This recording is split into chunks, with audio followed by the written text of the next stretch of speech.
So yeah, this is what I'm here to talk about. So this is me. You can find me online. I blog at Performance Beacon, and I also co-curate a website called WPO Stats. I co-curated actually with a former Generate speaker, Tim Cadlick, who's awesome. It was actually his idea. I just help. And I work for a company called Sosta, which was recently acquired by an even bigger company called Akamai.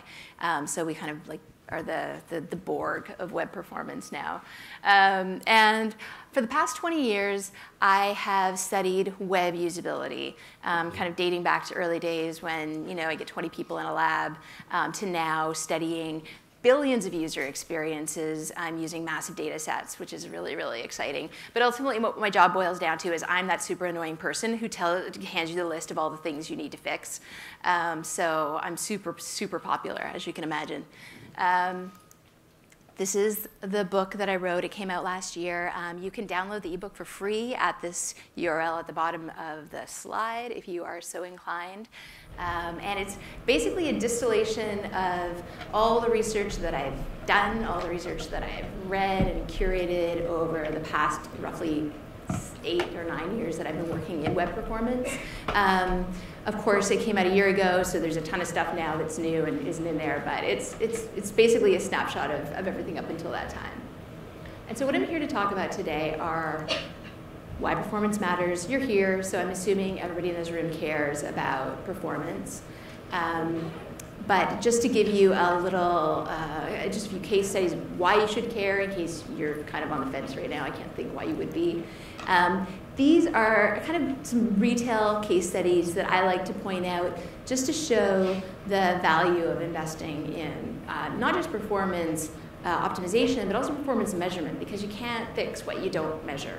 So these are all companies that decided first to measure and correlate the value of making performance improvements on their website, and then went out and did it, and oh, whoa, look at that. It actually made a difference to the conversions and revenue. So these are great case studies. You can find any of these online and also in the book that I wrote.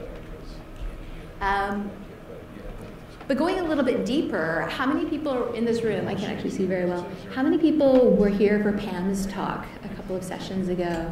It was a really awesome talk. And she talked about some of the interesting technologies that are being used to study how people emotionally engage with the web. And I'm very lucky in that I've somehow managed to convince companies that I've worked for to actually invest in this type of research. So a few years ago, I was working for a company called Radware, and we did a really cool study that involved using EEG headsets, what this woman here is wearing, and we had all of our users, our participants, we kind of put them through their paces to engage in some transactions on mobile. And anybody who's ever done this kind of research, you'll know that it's very, very, very tricky to do. Basically, we had the headsets. We had to kind of tie it into, tie what we were getting from the headsets into what the people were actually doing on their mobile devices. Very challenging. It's a lot easier to do on desktop. So this is actually the first study of its kind. I don't know if there have been any other studies since then, so it might be the first and only study of its kind. But it was really interesting. We had people go through these transactions, as I said, and then at the end of the study, and bear in mind that these were people who thought they were just doing a straight up usability test. They didn't know that we were artificially throttling certain pages. And all we did was basically we artificially slowed down the connection speed. So we introduced about 500 milliseconds of latency. Which kind of adds up. It kind of varies from page to page because latency obviously affects every object on the page, not the entire page, but gives you a sense of, it really introduced just a couple of seconds of delay on pages that were actually fairly fast to begin with. And it was really interesting. At the end of the study, we did exit interviews with people, as you should. And again, bearing in mind that these people did not know that they were part of a performance study. They just thought they were there to tell us what they thought of the websites and of the interface and things like that. We took all the adjectives that they gave us from one particular cohort of users, or sorry, 2 cohorts of users who had engaged with one particular website. I won't say which site it was, because I don't want to shame anybody. But we asked them what their impressions were of the site. And we took all the adjectives and we fed them into a word cloud generator. And these were the word cloud generators, the word clouds that we generated. What's really interesting here is this is for the pages that were visibly the same. The only difference was that the slower pages were, on average, a couple of seconds slower. What's really interesting here that we noticed was that not only did people have more to say about the slower page, they just wanted to talk more about it, they had more negative things to say. And they had negative things to say about the faster pages too, because it's a usability test. Nobody ever has 100% great things to say. But what was really interesting about the slower pages was the fact that people didn't just, they noticed that the pages were slower, which is really interesting. And that was the main thing that they commented on, was just that it felt slow. But they also commented on things that had nothing to do with performance. They commented on the navigation. They said it was hard to navigate. They said it was complicated. They said the design was inelegant, that the user experience was frustrating, that it was confusing, that it was boring and clunky and sluggish and tacky. All of these things that really are brand things. They're about content. They're about design. They're about architecture. They're not about performance. But because the pages were slower, those things it got conflated with performance. I did another study, even earlier than that, where we did something similar, where we just looked at a lot of user data, and we did artificially throttle performance for these users as well. We had a baseline group which had an optimal performance that had been optimized, so it was very fast. And then one group had a 500 millisecond HTML delay. Another group had a 1 second HTML delay. And with this aspect of the study, if you're interested, you can type in all those words into your browser, and you'll read a blog post that pops up. But what was really interesting about this was that when we looked at the different cohorts of users, we ended the study after 12 weeks of having these cohorts of people receiving different experiences. But what was really interesting was that even when all of those user groups were all receiving the same optimized experience, the groups that had originally experienced slower pages were much slower to return to the site. So to the right of that pinkish line that you see, the 6 weeks following the end of the study, that was just us waiting for traffic to normalize, and it never actually did. So this is representing people who just didn't return to the site. So yeah, performance matters. So what I want to talk about today is a few questions that I get asked a lot, and ways that our thinking in terms of how we measure and monitor and analyze experiences has changed over time. And how the tools have evolved, and how we've really kind of reached a point where we can go in much deeper and learn a lot more about users with the data and the tools we have available. So these are the questions: how fast is fast enough? Which metrics should I measure? Which pages matter? And which design issues matter? So the first one, this is the question I get asked all the time. And here's what we used to think. I don't know, I'll just go with my gut. Feels fast enough to me, or it feels really slow to me, so yeah, I'm just going to work from there. This was how we did things back in my pre-performance days, when we were just building sites to be as usable as possible. Nobody had a clear metric that they were aiming towards. It was just kind of felt like, yeah, okay, it's fast enough now. It stopped being so horribly slow, and we made it faster, so let's just stop now. And then the other kind of what we used to think was just, whoever is your boss tells you, yeah, it's fine, stop optimizing, or no, make it faster, I don't like it. So this is basically how we used to operate. Then, fortunately, we got these great metrics from Jacob Nielsen, who has been probably studying the impact of performance on users longer than most people. And these are metrics that haven't actually changed in roughly the past 20 years. And we know that because he revisits them periodically and does another round of tests and basically says, yeah, actually, really under 100 milliseconds is ideal because it feels immediate to people. Anything after that, and you can see that we introduce more latency, not to just to the pages, but to how people actually engage. And at the 1 second point, people start shutting off, and that speed varies from person to person between 1 second and 10 seconds. Because every user is different, and even every user is different depending on what time of day they're visiting your site on and what their context is. Are they on the subway? Are they in their car when they shouldn't actually be on the internet? What are they doing? And then what we know though is after 10 seconds, it's likely the task is abandoned, or you have a difficult time re-engaging with the task whenever the next page finally loads. So this is great. These are good numbers to kind of have in your back pocket, but they're not a single source of truth. And I'm going to get more into that in a few minutes. Not coincidentally, Google's goal for ideal load times for themselves, but also for everybody, is 100 milliseconds. It goes back again to this idea that at 100 milliseconds, we really can't tell with the naked eye that something isn't immediate. So that's basically how long it takes to blink an eye. It's how it's the slowest possible speed for persistence of vision. This is what the goal is.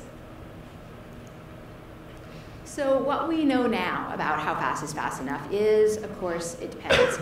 And this is basically the answer to pretty much any data science project or user experience project that I've ever done. People want a unicorn metric or they want a single answer, and it's really highly, highly, highly dependent. Just to give you a for instance, this is a report that I just completed and launched. You can download it at the link at the bottom of the page if you're interested. This is just one metric that we found.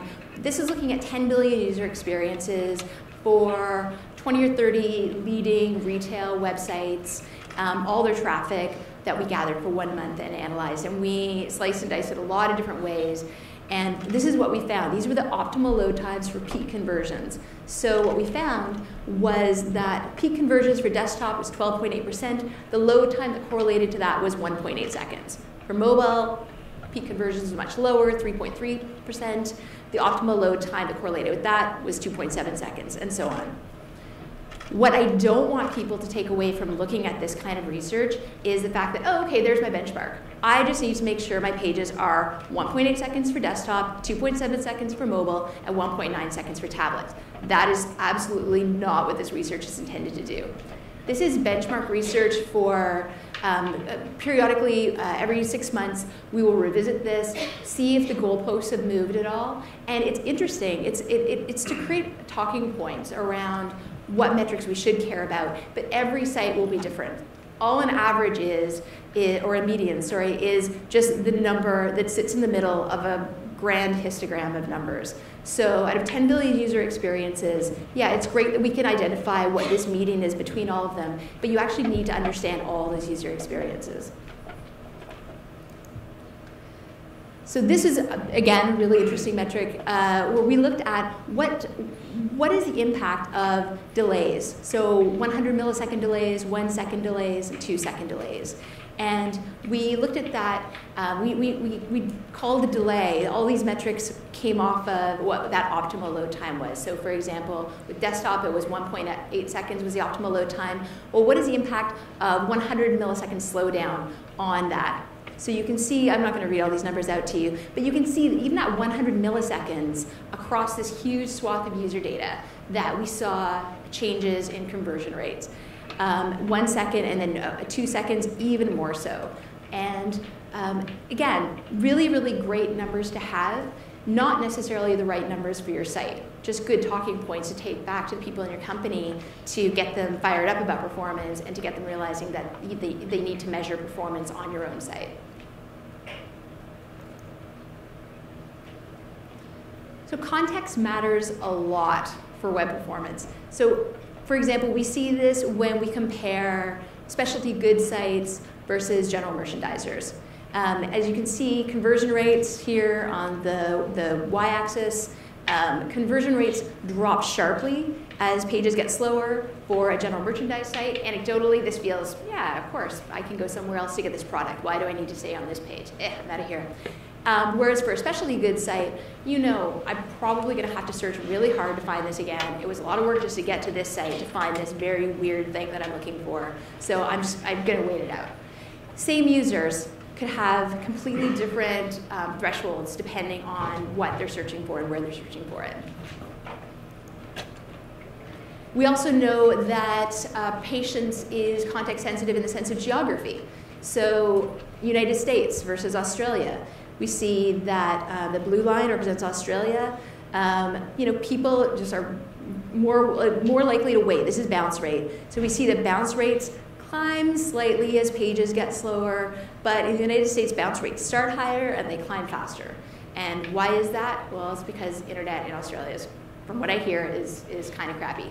So you've got to learn behavior that mitigates any performance issue. Not to say that's ideal. I mean, if I were building a site and I wanted to cater to an Australian audience, I would make sure my pages were shockingly fast to contrast with the poor usability Australians are used to. So just something to bear in mind. And again, why you don't just look at all of your traffic and look at a single average for bounce rate or a single average for conversion rates. You really want to break it out into buckets that are geographical and understand how users behave depending on where they are. This context sensitivity also applies to what page a person is on in the transaction. So for example, we find that conversion rates, kind of represented by these blue bubbles, as page load time increases, barely decreases when people are on checkout pages because they are partway through a transaction, they're in their shopping cart, they're checking out, they've committed to the transaction. You still do lose people. There's attrition that happens for sure, and it's not an excuse to ignore performance on your checkout pages. But those pages, but it's less a source of concern if you have to focus your optimization efforts. It's, those are the pages you might want to prioritize a little bit lower down. However, when you look at load time on browse pages, and so we define browse pages as category pages, search results pages, product details. As page load times go down, we see a massive drop-off in conversion rates. So again, realizing the same users experiencing performance and responding to it differently depending on where they're at in a transaction. So based on all of this, at SOSTA, we came up with something called the Conversion Impact Score. And you don't have to read this, you can just read this. The question that we had and the challenge that we were presented with from performance engineers and people who are really savvy, front-end developers who are very focused on performance, who they already know that performance matters. They know that if they move the needle on improving page load times, it's going to help the business and the user experience, obviously, because we care about users. But the problem they're having is without understanding how performance correlates to conversions in a very specific and nuanced way, all they could do was measure the load time of all their pages, stack them from slowest to fastest, tackle the slowest pages first, and work their way down the list. We consider that a typical site can have thousands, tens of thousands of dynamically generated pages, that every page, there are hundreds of things, literally hundreds of things that can go wrong on a page. Every single object on a page represents a potential point of failure, point of slowdown. So how do you understand which are the pages you need to measure? So what our performance engineers and other users of our tools were telling us was, we're fixing the slowest pages. We tackled our homepage. Our homepage used to take 12 seconds to load. We got it down to 3 seconds. Our checkout pages used to take 20 or 30 seconds to load. We cleaned up a whole bunch of stuff with security and everything else, and now we've got them down to like 6 or 7 seconds. And yet it's not affecting conversions. And we're starting to get pressure from other people in the organization who don't understand why we're investing in these tools and technologies and having people measuring this if it's not actually changing our business. So this is why we developed the Conversion Impact Score. And what it does is, as I said back here, it helps people understand how much impact does the performance of any page using their own data for their own site have on conversions. So it's using their own conversion data, using their own user experience data, and their own performance data. And so this is a typical Conversion Impact Score chart. And you won't understand what any of these little things in the bottom part mean, but basically what these are the blue bars represent page groups, and the green line represents the conversion rate. And you can see that the groups that have the highest conversion impact scores are these 5 tall blue bars here. And what they end up being for this particular site, I can't tell you which site it is, are landing pages, directory pages, browse pages, another kind of landing page, and shopping cart. What you see way over to the right, a few bars over, is homepage. And I have found, every site is different, but typically these first 5 bars generally, for most retailers anyways, tend to be the browse and all those different browse pages that I mentioned earlier. And so we know now, well, don't worry about pages way over there that have tiny blue bars and really high conversions, or tiny blue bars and really low conversions. Don't worry about those yet. Focus on these 5 page groups on your site. And sure enough, when companies do conversion impact scoring using their own data, they create this punch list pages to tackle. That's when they do see improvements to conversion rate. So again, it's so reliant on using your own data, not looking at what are your competitors doing. Industry case studies are really, really interesting, and they can be very galvanizing. They can help you formulate questions to ask of your own data, but they're not the answers to those questions. So to do this kind of research, you need user data, including your historical data, 100% of it, not sample data, because sample data is it's like looking through a peephole at a photo that's taped to a wall, as opposed to looking at video that's happening in real time of your site. You need 100% of your user data. You need to tag your pages into meaningful groups, and then you need to correlate performance data to conversion data. This is all very doable with any real user monitoring tool that you use that collects and keeps all of your user data. And it helps you avoid these mistakes. And I kind of touched on these earlier. Wasting optimization resources on the wrong pages. Optimizing pages that are already fast enough in terms of their impact on conversions. Ignoring pages that seem fast enough, but actually, if they were made faster, could have more impact on conversions for your business. And then, again, the #1 mistake, forgetting that every site is different. If you're interested in learning more about Conversion Impact Score, we wrote a little ebook about it. And there's also a companion metric called Activity Impact Score, which we created for media sites or other sites that measure user engagement. Generally, session length is our best indicator of user engagement for media. It's just a good way to learn about the thinking behind these metrics and how to implement them yourself. So this kind of goes a little bit backwards. So now I'm going to talk about which page metrics matter. And when I talk about page metrics, what I'm talking about are what do you measure on the page? What are the things you should care about? There are at least 100 things that you can measure on any given web page. Sure, you can measure them all, but which ones should you actually focus on? So here's what we used to think, and I'm going to qualify this in a second. This is a really great tool called Web Page Test. It's an online tool. Webpagetest.org is how you find it, and it's backed by Google. Google supports it. It was created by a really awesome guy named Pat Meenan, who Google then kind of snatched him up because he's amazing, and he continues to maintain it. And it gives you a handful of really helpful metrics. And I actually think when I created this slide, he's actually added a new one recently. And I can't remember what it's called, but these are the basic ones. Load time, time to first byte, start render time. So these are big ones. So load time, obviously the amount of time it takes a full page to load. First byte, the time for that first byte to be delivered across the network. And start render, the first moment that something starts to render in the browser. So speed index is a user experience metric that how you use speed index in a meaningful way is to actually just put a decimal point three places in. So think about 1.381.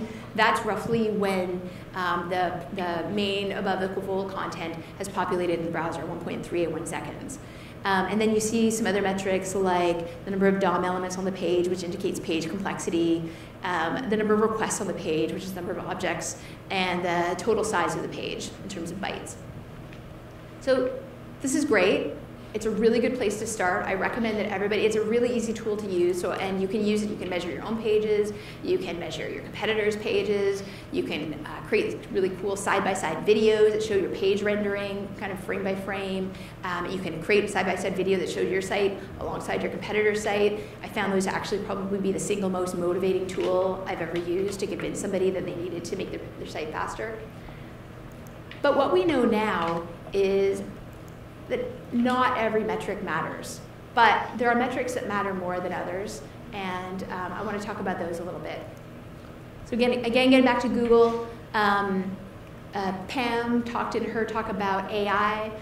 we did a really interesting machine learning study with Google last year where Google has an AI and they're in the process of just trying to throw as much data at it as possible and seeing what it can learn and what types of findings it can generate. The great thing about machine learning is when you call it machine learning, it doesn't sound as scary as AI for one thing, but it's a really good way to filter out the human factor in doing any kind of data science analysis. So what I mean by that is if you are analyzing a large data set and you're looking at spreadsheets and you're looking for patterns and things like that, you can find really interesting things, but you are going to approach that with your own biases. You're going to be looking for certain things, and if you look for those things, you will find them as things. The great thing about machine learning is it filters out those biases and it finds things, it just looks for patterns. And if you have enough data, it will find really interesting patterns that you might not have noticed because you've gone into looking at your data with your biases. If you're interested in downloading the code, it's actually only 17 lines of code. If you want to start doing your own cool machine learning project with your own data, this is where you can go to access it. So what we did for this study was we had about 1 billion user sessions worth of data once we had stripped out and filtered it for a bunch of things. And when I talk about a beacon, what I'm talking about is it's almost like a cookie. I don't know how many people here are familiar with real user monitoring beacons, but site owners, insert the beacon onto all the pages they want to measure, they tag the pages, and then the beacon that we use, the SOSA beacon, collects 93 different metrics. These are some of the metric groupings, and this is what we use to slice and dice our data in a lot of different ways. So what the Google AI taught us about the pages that it looked at, and these were, sorry, I should have clarified, these were retail sites as well, because we specifically what the Google folks wanted to do was to do a project where we specifically looked at the impact of performance on conversions and bounce rate. So finding number one, that DOM ready, meaning that the HTML has been parsed by the browser and the browser is ready to start building the page. That's a very grossly simplified explanation of what DOM ready means.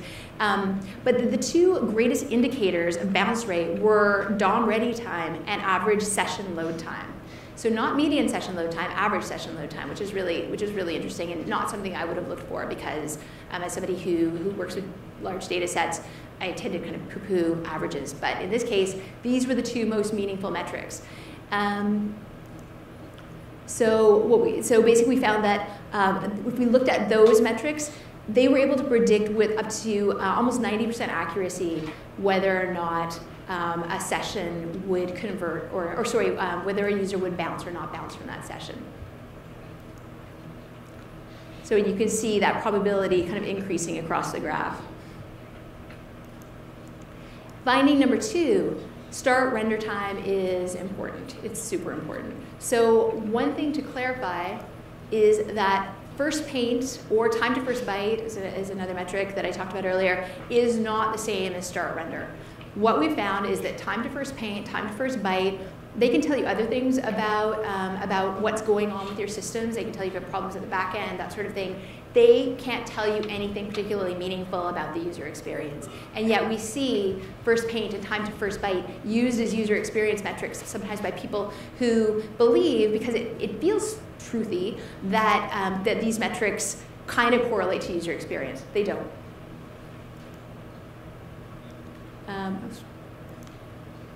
Oh, I had a duplicate there. Okay.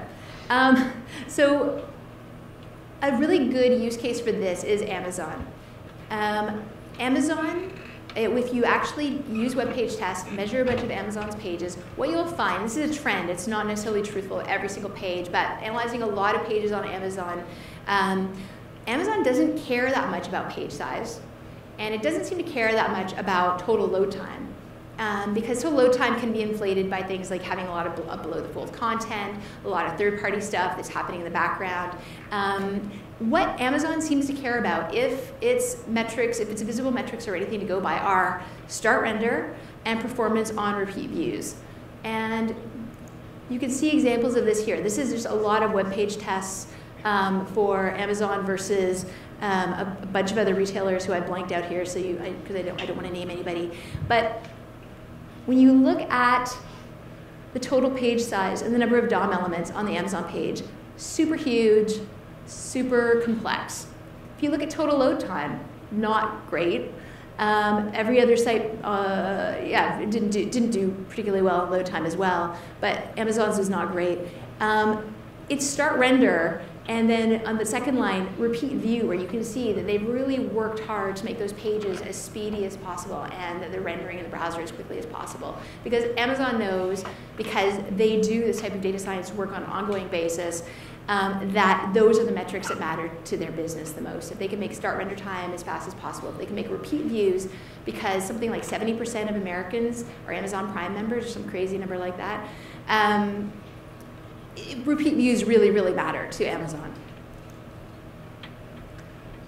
So another thing, so it's great to know, okay, start render, repeat views, looking at your own data, figuring out what metrics matter, but also what metrics do you need to create on your own? What custom metrics do you need to create that aren't just kind of the canned out of the box metrics that are available through all these different tools? And this is where custom metrics come in. So user timing is a fairly new metric. It's gone through all the usual stuff with W3C. And what it does is it measures the performance of your application through timestamps that are applied to very specific assets on the page. So there are companies and site owners who they want to measure, they put these custom timestamps on things like hero images or third-party tags or customer reviews. They want to measure all of these different, how long each of these different page assets take to render in the browser. And they want to correlate all of those metrics to conversions and bounce rate and whatever other revenue and user engagement metrics they're measuring, because they want to figure out what are the things that matter, and are we making those assets render in the browser quickly enough. So just as a for instance, on mobile, how long does it take to display the main product image on my site? That's kind of a no-brainer. I don't want to spend too much time talking about this because I'm not a developer. But if you want to get kind of a deeper dive into this topic, these are two really great blog posts to start. One is from Steve Souders, one is from Pat Meenan about using custom timers. And I just recommend you follow their blogs as well, because they, if you care about performance, they're kind of out there on the front lines leading the charge. And there's also this ebook that we created that just explains, understanding the difference between user timing, navigation timing, and resource timing, all these different W3C metrics that you should be thinking about when you measure how your pages perform.